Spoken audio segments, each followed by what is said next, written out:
Marcos, capítulo 10, versículos 17 ao 31.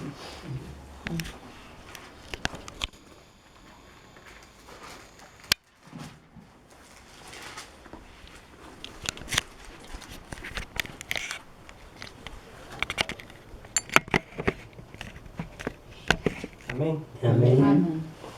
Pondo-se Jesus a caminho, correu para ele um homem que, ajoelhando-se, perguntou-lhe: Bom mestre, que farei para herdar a vida eterna? Respondeu-lhe Jesus: Por que me chamas bom? Ninguém é bom senão um só, que é Deus. Sabes os mandamentos? Não adulterarás, não matarás, não furtarás, não dirás falsos testemunhos, não defraudarás a ninguém, honra teu pai e tua mãe. Ele respondeu: Mestre, tudo isso tenho guardado desde a minha mocidade. Jesus, olhando para ele, o amou e disse: Falta-te uma coisa. Vai, vende tudo o que tens, dá aos pobres e terás um tesouro no céu. Então vem e segue-me. Mas ele, contrariado com esta palavra, retirou-se triste, porque possuía muitas propriedades. Então Jesus, olhando ao redor, disse aos seus discípulos: Quão dificilmente entrarão no reino de Deus os que têm riquezas. Os discípulos se admiraram destas palavras. Mas Jesus, tornando a falar, disse-lhes: Filhos, quão difícil é para os que confiam nas riquezas entrar no reino de Deus. É mais fácil passar um camelo pelo fundo de uma agulha do que entrar um rico no reino de Deus. Eles se admirando ainda mais, dizendo entre si: Então quem poderá salvar-se? Jesus, porém, olhando para eles, disse: Para os homens é impossível, mas não para Deus. Para Deus todas as coisas são possíveis. Amém. Então Pedro começou a dizer-lhe: Nós tudo deixamos e te seguimos.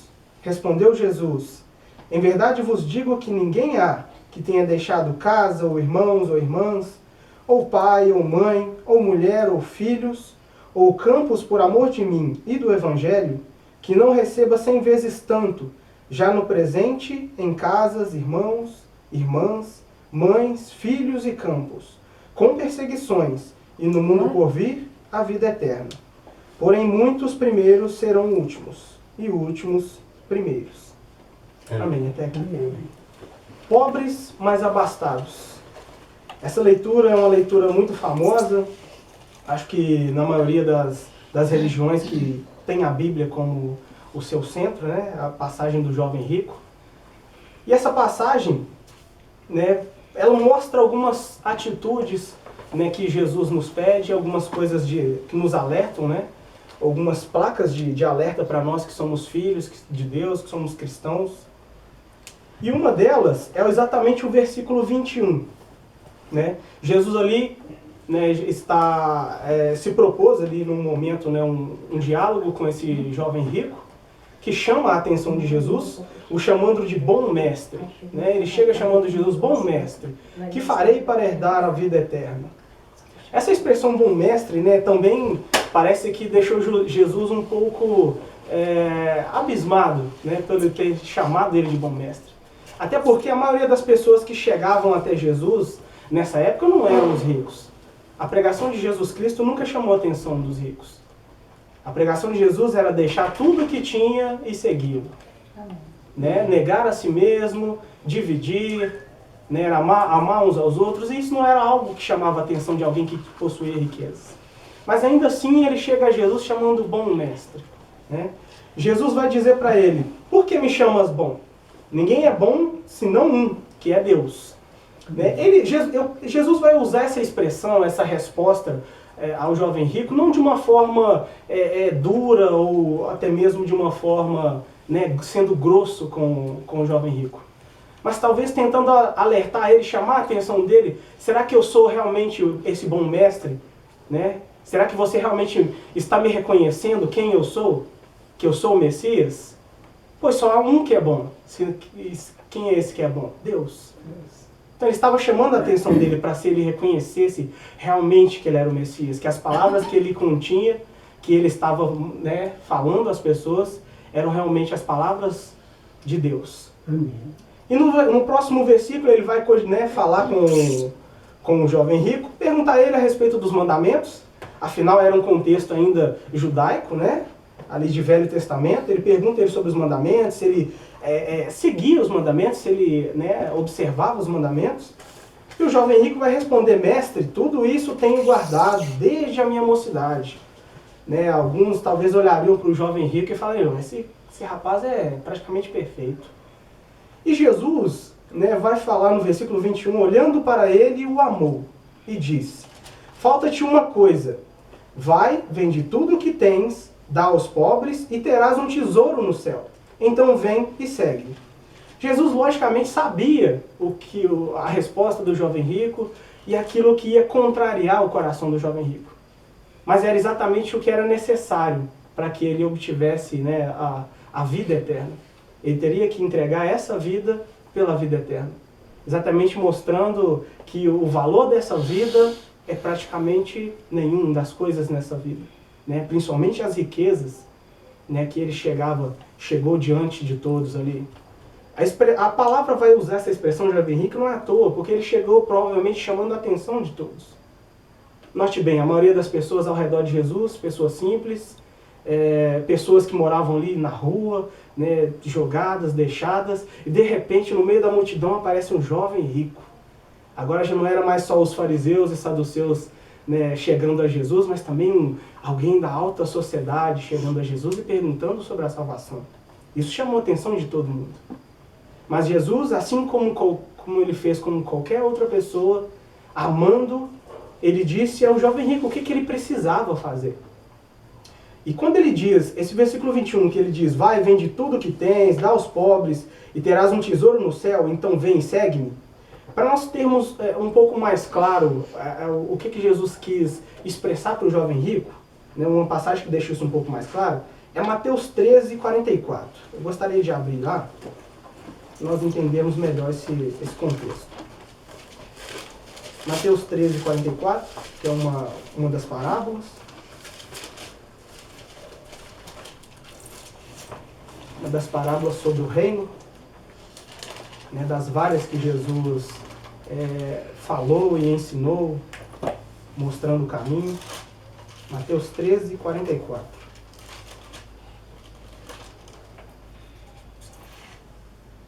Diz assim: o reino dos céus é semelhante a um tesouro escondido num campo. Achando um homem, escondeu de novo, então em sua alegria foi e vendeu tudo o que tinha e comprou aquele campo. Amém. Só esse versículo. Note bem que o versículo 21, Jesus vai dizer a ele: vai, vende tudo o que tens, dá aos pobres e terás um tesouro no céu. Então vem e segue-me. E a maioria das parábolas, assim como essa, sobre o reino de Deus, né, várias palavras, Jesus vai deixar claro isso, o valor do reino, o valor da vida eterna, em comparação com as coisas passageiras dessa vida. Né? O jovem rico tinha um contraste agora. Deixar tudo aquilo que ele tinha, né, as suas posses, né, aquilo que ele confiava, e passar a confiar apenas em Jesus Cristo. Né? O rapaz, vamos falar assim, um homem, né, de seus 33 anos talvez, que vinha de um dos lugares mais pobres, né, falando sobre coisas que jamais se ouviram naquela época, mas ele tinha um contraste agora, deixar suas riquezas, deixar aquilo que ele tinha confiança, para confiar apenas em Jesus. Talvez nós talvez não estamos, né, provavelmente não estamos no mesmo contexto do jovem rico na questão das riquezas materiais, né, no fato de ter tantas riquezas, mas infelizmente às vezes nós carregamos no nosso coração certas riquezas, às vezes coisas poucas, mas que para nós se tornam um empecilho para seguir no reino de Deus. Note bem que o valor que Jesus vai dar ao reino, a vida no reino, a vida eterna, tanto aqui em Marcos 10 quanto na parábola, é um valor de tudo, de dar tudo, de se dar por inteiro. Né? De não entregar, de não deixar nenhum pedaço da sua vida para você mesmo, mas se entregar por inteiro ao Senhor. E ele continua no versículo 22. Mas ele, contrariado com esta palavra, retirou-se triste, porque possuía muitas propriedades. Então Jesus, olhando ao redor, disse aos seus discípulos: quão dificilmente entrarão no reino de Deus os que têm riquezas. E o contexto aqui vai falar que os discípulos ficaram, desesperados. Peraí, se o jovem rico, que era assim tão perfeito, seguia os mandamentos, era rico, tinha muitas condições, muita tranquilidade, muita paz, ele não precisa buscar as coisas para a vida, né? Provavelmente a vida, o contexto histórico mostra que a vida das pessoas, dos discípulos naquela época era muito difícil, né? Principalmente por ser uma das cidades mais pobres, e a vida daqueles que não eram o clero, daqueles que não eram os ricos, os que dominavam, era uma vida difícil, uma vida de luta a cada dia, né? E eles, abismados com aquela expressão de Jesus Cristo, peraí, se ele, que tem todas essas condições mais fáceis de seguir o Senhor, né, os ricos, eles dificilmente vão entrar em nós, que tudo, né, deixamos para seguir o Senhor. Eles ficaram desesperados, até porque o tudo que eles tinham, né, que para eles era muito, não se comparava ao tudo que o rico tinha, né, que o rico tinha que abandonar. Mas aqui nós tiramos grandes lições. Primeiro, a de talvez não murmurarmos, não reclamarmos da nossa vida, talvez de termos pouco, de sermos simples, né, de sermos para alguns pobres, né, considerados pobres, porque as riquezas, a Bíblia deixa claro isso, que o fato de ter bens materiais, de ter riquezas, vai ter uma grande responsabilidade. E na verdade, em muitos momentos, um grande empecilho, né, uma certa pedra de tropeço para seguir no reino. É tanto que os maiores exemplos, né, dos primeiros séculos do cristianismo, né, de pessoas que tinham bens materiais, eles literalmente abandonaram suas vidas de riqueza, né, dividiram ali entre os cristãos aquilo que eles podiam e abandonaram, porque consideraram aquilo, né, uma pedra de tropeço para seguir no reino. E era exatamente esse contraste, essa encruzilhada que o jovem rico foi colocado. Ou as riquezas, ou aquilo que você tem confiança, e para nós hoje talvez sejam poucas coisas, né? Às vezes no pouco que nós temos, nós seguramos demais, nos prendemos naquilo, e aquilo se torna, às vezes, pedra de tropeço para seguirmos no reino, para fazermos grandes obras, né? Às vezes a nossa própria vida, né, simples mesmo, se torna uma pedra de tropeço, um empecilho para fazermos a vontade do Senhor, né? Quisera nós tivéssemos, né, como é que eu posso dizer, a condição, entre aspas, né, e a força, né, que tiveram os apóstolos e a maioria dos primeiros cristãos de realmente abandonar tudo pelo Evangelho e seguir, né? Hoje temos, infelizmente, muitas dificuldades nossas pessoais, né? E eu reconheço a mim mesmo com essas dificuldades. Mas são dificuldades que precisam ser vencidas. O interessante do Evangelho, né, de Jesus Cristo é que é um Evangelho muito drástico, né? Jesus sempre deixou claro, ou eu ou as riquezas. Ou eu ou você, a sua vida. Ou a vida eterna ou a sua vida aqui na terra. Não há um terceiro caminho ou uma forma diferente de seguir na vontade do Senhor. Não há uma conciliação. Né? Não há uma conciliação. Ou nós seguimos a vontade do Senhor e aí vamos ter dificuldades, passar apertos? Sim, faz parte do viver cristão. Talvez o que hoje nós não conseguimos, às vezes, enxergar é que as dificuldades são boas. Quando estamos na vontade do Senhor, as dificuldades são boas. Lembra aquela passagem, né? Muitos vão lembrar a passagem que Paulo diz: todas as coisas cooperam para o bem daqueles que amam a Deus. Mas isso depois dele falar tantas dificuldades que ele passou, né? O fato dele saber passar dificuldades, saber viver com as dificuldades e viver no bem bom, né? Sem as dificuldades. E passar tantas situações. Então todas as coisas cooperam. E uma boa vida, vamos falar assim, uma vida de certa paz, financeira, uma paz em casa, uma paz familiar, uma paz com o mundo, né? Literalmente uma paz com o mundo, da nossa vida com o mundo, é muito perigosa, porque assim como aconteceu com a igreja, né, no quarto, quinto século, em que a igreja, né, cumpriu ali as profecias e apostatou da fé, por causa dessa, entre aspas, paz com o mundo, né, assim nós também hoje corremos esse risco. Então devemos sempre ficar alertas, né, e não até mesmo deixarmos de murmurar pela vida difícil com que nós muitas das vezes levamos, dificuldades do país, dificuldades familiares, dificuldades financeiras, e olharmos para a vida eterna, olharmos para Cristo, para o Autor. Olhando para Ele, nós vamos ver a realidade. Aquele que foi o maior, que é o maior de todos, passou dificuldades, viveu uma vida simples, né? Será que nós somos maiores do que Jesus?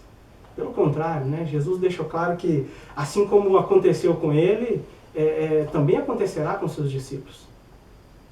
Então talvez isso seja até uma marca dos verdadeiros discípulos, né? Não ter uma paz com o mundo, mas viver ali uma vida natural, física, em dificuldades, mas em compensação, né, o maior de todos, a vida espiritual, a vida verdadeira, os verdadeiros tesouros, como Jesus diz aqui, né, são os que afloram. Porque o mundo, né, e suas religiões estão todos perdidos na prosperidade, no crescimento, no ter, no poder, no ser. Mas nós, a única coisa que nós buscamos é Cristo, o autor da nossa salvação, o cabeça da igreja, aquele que nos guia. E uma coisa que eu lembro aqui, né, já é que Jesus disse, né, que em Mateus 28, né, 18 a 20, né, que no finalzinho ele fala, né, que nós podemos até, vamos pregar o Evangelho, né, mas ele vai estar conosco, né. Então, eis que estou convosco até a consumação do século. Então, quer dizer, indo e pregando o Evangelho, Jesus garante para nós o consolo, né? Estar conosco, nos abençoar, nos ajudar a passar a dificuldade. Não vamos estar sozinhos. Sim. Continuando aqui no contexto, né, depois dos discípulos ficarem tão admirados, Jesus vai usar uma expressão no versículo 24, versículo 25. Ele diz: é mais fácil passar um camelo pelo fundo de uma agulha do que entrar um rico no reino de Deus. Né? Essa expressão, né, algumas dessas expressões da época, né, são expressões usadas, eram na época usadas tanto para um certo humor, ou às vezes até para um certo sarcasmo, né, né, esse sentido de exagero, né, ou até mesmo para chamar atenção para um assunto. Né? Aí se exagerava a respeito daquele assunto, falando a respeito daquilo, para dar uma atenção àquilo, até mesmo de uma forma de humor ou de um sarcasmo. Né? Mas Jesus fala, olha, é mais fácil um camelo passar pelo fundo de uma agulha do que entrar um rico no reino de Deus. E depois disso, aí que os discípulos ficaram ainda mais desesperados. Né? Depois dessa expressão que Jesus vai usar, né? Eles admiraram ainda mais, dizendo entre si, então quem poderá se salvar?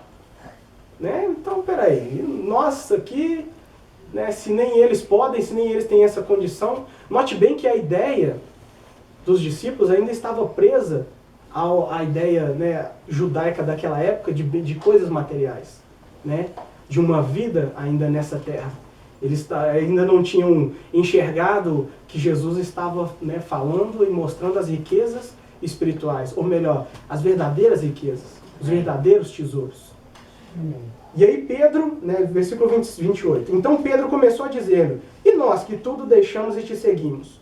E Jesus, lógico, prontamente respondeu, em verdade vos digo que ninguém há que tenha deixado casa, ou irmãos, ou pai, ou mãe, ou mulher, ou filhos, ou campos, por amor de mim e do Evangelho, que não receba 100 vezes tanto, já no presente, em casas, irmãos, irmãs, mães, filhos e campos, com perseguições, e no mundo por vir a vida eterna.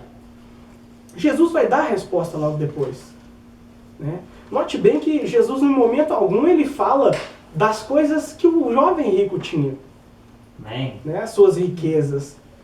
Né? Pelo contrário, o que ele disse ao jovem rico é: vai, vende tudo que você tem, dá aos pobres, ou seja, divide com as pessoas, aqueles que necessitam. Então, aí sim terá um tesouro no céu, ou seja, um tesouro que tem valor. Amém. Um tesouro que, como a palavra diz, que a traça não come, que não se perde, mas que vai ficar para a vida eterna. Né? Então vem e segue-me. Exatamente mostrando que depois dessa atitude, ele deveria seguir Jesus ainda em perseverança. Né? Não era apenas barganhar ou comprar uma vida no reino dos céus. E aí Jesus, quando ele responde, né, ao questionamento dos discípulos, as coisas que Jesus vai colocar, irmãos, irmãs, mulher, filhos, e até usar a expressão campos, né, que aqui esse campos é mais no sentido do que eles tinham ali para a vida deles, né, plantar alguma coisa para sobreviver. Possessões, né? As possessões ali, mas coisas até básicas, não no sentido de riqueza. Né? Mas ele mostra os verdadeiros tesouros. Né? Irmão, irmãs, mulheres, filhos. Além dos tesouros das boas obras, os tesouros no céu, o tesouro maior da vida eterna, do perdão em Jesus Cristo, de ser um filho de Deus. Né? Ele mostra outras coisas que eram mais valiosas, mesmo aqui na terra, né? Aqui nessa vida, do que os tesouros terrestres, né? Da prosperidade, do dinheiro, dos bens materiais. Né? Ele fala irmãos, irmãs, casas, e nós, graças a Deus, temos visto isso, assim como eles viram naquela época, como eles viveram naquela época. Eu me lembro que quando eu vim para a Igreja de Cristo e me converti verdadeiramente, né, saindo do meio religioso, né, eu vi o verdadeiro contraste do que é uma igreja verdadeira que vive as Escrituras das religiões afora do mundo. Eu vi o amor, eu vi irmãos verdadeiros, eu vi irmãs, eu ganhei mais casas, porque a casa de um irmão onde nós chegamos praticamente se torna nossa. Às vezes, dependendo da casa onde nós chegamos de um irmão, nós somos temos mais liberdade naquela casa do que o próprio dono. Então nós ganhamos irmãos, irmãs, casas, campos, no sentido de que a necessidade do meu irmão se torna a minha necessidade, e às vezes até mesmo eu deixo de ter para mim, para poder dividir com os meus irmãos. Amém. Amém. Então isso mostra uma demonstração do grande amor, né? Daquilo que verdadeiramente nós recebemos ainda aqui. Às vezes é difícil enxergar isso, né? Porque o mundo o tempo todo vai tentar ofuscar, né? Com as suas coisas, com as suas concupiscências, né? O tempo todo ali mostrando a vida deles é isso, a vida do mundo, dos ímpios, é nas riquezas. Né? Mas eles logo se perdem. Logo se perdem. E Jesus vai colocar por último aqui, né? E no mundo por vir, a vida eterna. Porque é onde tem que estar o nosso foco como filhos do Senhor. Para não nos perdermos neste mundo. Às vezes no meio de crises como estamos vivendo, né, no nosso país hoje, né? Aí ficamos às vezes desesperados, né, com situações que estamos passando, apertos, família. Quem tem filhos, né, vai saber isso melhor do que eu, que ainda estou constituindo família agora, né, sabe quais são os apertos. Mas a mensagem que Jesus nos deixa, né, com seus exemplos, com a sua palavra, com os exemplos dos apóstolos, dos cristãos, vamos perseverar. Porque a vida eterna tem mais valor do que essa vida passageira. Amém. Então, por mais que passamos dificuldades hoje, né, o amanhã cabe a Deus, e o nosso foco é na vida eterna, são os tesouros no céu, e juntar tesouros no céu, né, e olhar para as coisas que têm valor aqui. Os irmãos, a igreja, a salvação, as casas, a família, isso tem valor. Então é isso que nós temos que olhar. Amém. Amém. Obrigado, Bom, Jairo, aquela mensagem que muito nos